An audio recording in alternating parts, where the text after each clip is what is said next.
Olá a todos, professor Joel Vigano de Florianópolis, Santa Catarina, de novo na área.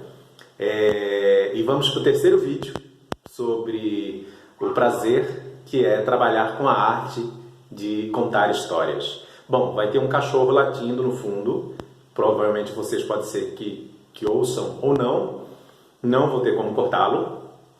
Enfim, esse vídeo é o intuito, né, de poder facilitar o trabalho com contação de histórias, não é com vídeo, não é com efeitos, não é com sonoplastia, enfim, vai ser da forma mais natural possível. E a terceira pergunta do Léo, é engraçado que ele mistura a pergunta com duas afirmações e finaliza realmente com a pergunta que vai começar a ser a primeira pergunta então dos nossos vídeos, né? Eu não vou dizer vídeo, aula, porque fica uma coisa muito acadêmico, dos nossos vídeos conversas, digamos assim. Então o Léo, né, fala o seguinte: será um desafio para mim, não sou bom em narração, mas com treinos conseguirei. Vou repetir. Será um desafio para mim, não sou bom em narração, mas com treinos conseguirei. O Luiz Fernando Veríssimo, que é um grande escritor, ele tem uma frase que eu gosto bastante, que é o seguinte: quando a gente acha que tem todas as respostas, vem a vida e muda todas as perguntas. É mais ou menos o que vai acontecer com esse vídeo. Eu vou pegar o final, né, da pergunta, eu vou pegar a pergunta do Léo, vou responder, depois vou pegar a segunda colocação, pego a primeira colocação, enfim, não vou seguir à risca o que realmente é na sequência que o Léo quer saber. Vou devagar, né, vamos falar sobre o que realmente ele perguntou, mas não seguir essa ordem de raciocínio, né? Bom, com treino, na minha opinião, minha singela e humilde opinião, né, com treino se consegue tudo. Porque quando você treina, né, você pratica, você acaba criando um hábito, né? Então, quando você vai na academia e você treina para ganhar músculos, né, enfim, para trabalhar o seu corpo, você treina, acaba virando uma prática e um hábito. Então, você sabe que toda segunda-feira, ou toda quarta-feira, ou toda sexta-feira, tal horário, tal local, você tem que estar lá para fazer aquele determinado treino, para poder a coisa funcionar e você ganhar, né, trabalhar o corpo e ganhar a forma que tanto você imagina. Contação de histórias não tem como ser diferente, gente. Eu acho que qualquer outra coisa que você vai fazer que precisa de praticidade, você tem que treinar, né?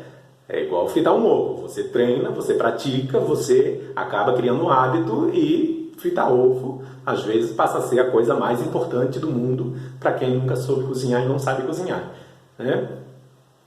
E treinar contação de história né, acaba virando uma coisa prazerosa quando vira hábito, né? É hábito para você contar história, porque você já sabe o que você vai fazer, já sabe como fazer, já sabe o que está fazendo, como escovar os dentes, como acordar, dormir, como andar, pentear o cabelo, enfim, coisas que você já está habituado a fazer no dia a dia. Contar história acaba sendo um hábito do dia a dia, para quem realmente sente prazer, gosta e quer contar história. Quando claro, treinado de forma bacana, acaba virando um bom treino, um bom hábito e tem bons resultados. Quando você pratica de mau jeito, né, acaba tendo maus hábitos, mau treino e acaba tendo resultados ruins. Então tem uns bons hábitos, tem uns maus hábitos e aí isso, ao longo dos vídeos, a gente vai tentando ver o caminho das pedras, né? Por onde a gente pode andar com mais facilidade para poder facilitar o nosso trabalho, né? A nossa prática na arte da contação de história. Quando o Léo fala ali, vai ser um desafio. Que bom que vai ser um desafio. Que bom que não vai ser fácil. Porque se for fácil, a gente esquece rápido. Quando é dificultoso, quando é um desafio, pede que a gente raciocine, que a gente pense, que a gente, né, crie estratégias, enfim. Que legal que vai ser um desafio, né? Imagina, quando o homem, lá na época da caverna, ele só desenhava e só transmitia uma mensagem a partir do desenho, quando ele começou a falar, imagina, deve ter sido um desafio enorme para ele. E hoje a gente tem, né, a palavra como arte, né, o dom de falar, a oratória, o jeito de falar, enfim. Hoje em dia, falar bem é uma arte. Mas lá, antigamente, para fazer essa transição do desenho para a palavra, deve ter sido um desafio muito grande para o homem da caverna, né? Então, que bom que vai ser um desafio, porque o resultado vai ser muito bacana. Vai ser muito prazeroso e vai ser um aprendizado. Quando o Léo fala ali que não sou bom em narração, primeiro, quando você diz que você não é bom, quem tem que dizer se você não é bom é a plateia, é quem te escutou e te avaliou. Você não pode se autoavaliar, porque você não colocou na prática. Um contador de história ele não existe sem o ouvinte, sem a plateia. Mesmo agora, na época de isolamento social, que os contadores de histórias do mundo, do Brasil inteiro, estão contando histórias através de vídeos, né? Através da internet, mas tem o feedback do público acompanhando, né? E por ali ele sabe por onde que ele está indo, se ele está agradando, se ele está desagradando ou não. Então, um contador de história ele só é bom ou ruim se o outro te der esse feedback, se o outro te der um retorno. Enquanto isso, você não pode dizer se você é bom, se você é mau, ou se você é um contador de história ou se você não é. Enquanto o outro não te dizer, não se autoavalie, não se auto-intitule. Espere sempre a resposta de fora, porque você conta para os outros, você não conta a história para você. Você é instrumento para levar a mensagem da história para o outro. Você é só instrumento. Você faz com que o outro chegue na história que você quer contar. Não ache que a história é para você, a história é você, o bam ali na hora da performance é você. Não é, é a história. Né? Seja lá você o contador, quem você for. E quando ele fala, não sou bom em narração, a gente tem que saber que narração é uma coisa, contação de história é outra coisa completamente diferente. Na narração, você tem uma linha reta de sons, de palavras. Você está narrando, não tem emoção, não tem intenção, não tem entonação. O narrador, ele narra, simples. Quando você conta uma história, aí ele ganha um tom de conversa. Aí você grita, você chora, você aumenta o tom de voz, você imita a voz dos personagens, você não é o personagem, você é o contador, mas você tem a liberdade de fazer essa brincadeira com a história. O narrador não, ele tem que se atentar só a narrar. Eu vou usar agora o exemplo do Cid Moreira narrando a Bíblia, né? Os capítulos e versículos e tal. Ele é narrador. Se ele fosse um contador de história, ele poderia, né, brincar mais com a possibilidade que a voz dele tem, e eu sei que tem. Mas não, ele narra os versos bíblicos e narra sempre do mesmo jeito, sempre da mesma maneira, na mesma respiração, porque narração ele tem essa coisa reta. A contação de história não, ela pode subir, descer para frente e para trás, e mexer e quebrar, e bagunçar o coreto, e vai ser a melhor performance do mundo. Com treino se consegue ser um bom contador de histórias? Bom, primeiro mandamento, prazer. O primeiro treino que você tem que ter como contador de história é sentir prazer, ter prazer de querer contar essa história. É se jogar, né? Como a gente usa hoje em dia, se joga. Se você já tem esse se joga, o treino já vai começar a ser, né, prazeroso, não vai ser tão desafiante.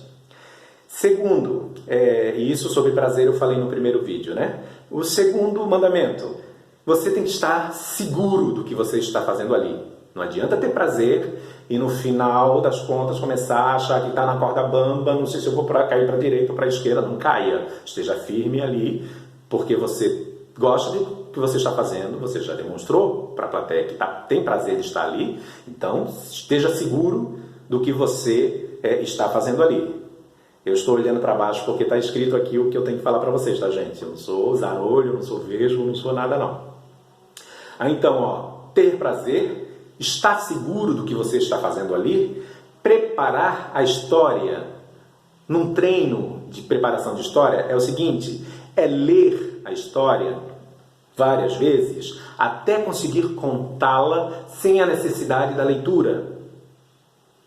A gente vai entrar aí num tema que vai ser tratado nos próximos vídeos, mas leitura e contação de história são duas coisas completamente diferentes. Se alguém diz que está contando história usando o livro, não é contação de história, é leitura animada, que a minha amiga e irmã Claudete Terezinha da Mata tem oficinas aqui em Florianópolis e pratica isso com os participantes maravilhosamente bem. Então, leitura animada e contação de história são duas coisas completamente diferentes. E na contação de história, um dos terceiros mandamentos, né, o prazer, a segurança de estar fazendo a sua performance e a preparação da história, é a necessidade de ler essa história até você guardar essa história para você, conseguir entender o que é que essa história quer dizer e poder contá-la sem a necessidade de ler o que você vai contar. Crie uma rotina. Quando eu digo crie uma rotina, é o seguinte: se você é professor ou professora e tem uma sala de aula, uma brinquedoteca, um espaço na sua escola que há a possibilidade de criar um horário, um dia para contar histórias, crie a rotina. Esse é um dos treinos mais gostosos. Vai ter plateia, que são os alunos, você vai ter um espaço, você vai ter a história trabalhada dentro do projeto de sala ou não, enfim, mas crie uma rotina para você saber que toda sexta-feira você vai contar história. Toda sexta-feira você precisa ter uma história trabalhada para poder trabalhar esse teu eu contador de história, né? Se você não é professor, contador, digamos assim, em festas infantis, crie uma rotina de treinamento. 3 dias antes da festa você vai treinar essa história ou não, já é hábito seu ir treinando e ter um repertório para quando chegar o dia da festa você poder contar. Enfim, não ache que chega na hora, a história vai sair da sua mente e vai ser o máximo. Não, crie uma rotina para poder trabalhar essa história. É igual um bolo e um pão, você precisa ter os ingredientes, sovar essa massa, deixar descansar, para depois conseguir assar o bolo, o pão e poder ter o resultado. A coisa não vai brotar do nada, né? Contar história, para mim, é criar um ritual. Ritual, eu digo no sentido de uma música de fundo, um perfume, cores, incenso. Por que isso? Porque ele vai dar a cor, a cara da sua performance, né? Vai parecer teatro. Não vai parecer teatro. Você só vai ambientalizar, você só vai dizer para a plateia em que mundo nós vamos entrar. Nada mais do que isso, né? Então é sempre bom usar um cheiro, um perfume, uma cor, uma música, um instrumento musical. Mais à frente a gente vai falar mais sobre isso, mas eu estou dizendo para vocês como é que é esse treino do contador de história, né? Porque quem me escuta, quem me ouve contando história, acha que eu arraso, que eu faço e né, até agradeço as gentilezas que me fazem em relação a isso. Mas tem todo esse trabalho antes, tem toda essa alquimia literária e artística antes de eu chegar, né, na apresentação. E é como jogar bola, gente. Você tem que ficar treinando para no dia lá do jogo você dar o seu melhor e fazer gol, né? É encontrar a história, é ler essa história, é fazer uma análise dela, é tentar facilitar ela de maneira que não seja difícil para você contar, nem difícil para o ouvinte entender. Não corte nada da história. Se a história não é sua, não corte, porque cada palavra, cada vírgula, cada ponto é importante, senão o escritor não teria colocado ali. Tem um livro do Bruno Bettelheim que se chama A Psicanálise dos Contos de Fada. Ele explica exatamente por que Chapeuzinho tem que ser vermelho e não outra cor, por que é pontiagudo e não é quadrado e redondo, por que 3 porquinhos são 3 não são 4, por que Pinóquio nasce o nariz, cresce o nariz. Será que é o nariz realmente que cresce? Quantos anos Bela Adormecida realmente ficou dormindo? Por que ela dorme tanto e só acorda com 16, 17 anos, por aí, uma coisa assim? Esse livro do Bruno Bettelheim explica exatamente tudo sobre a psicanálise dos contos de fada. O que tem por trás dessas histórias? E cada parte é importante dessa história, a não ser que a história seja sua. Né? E depois a gente trabalha voz, corpo, música, enfim, como começar, como terminar. Isso é um treino para se contar uma história. Te contei? Se eu não te contei, no próximo vídeo eu vou te contar. Abracênicos, beijo no coração e até a próxima!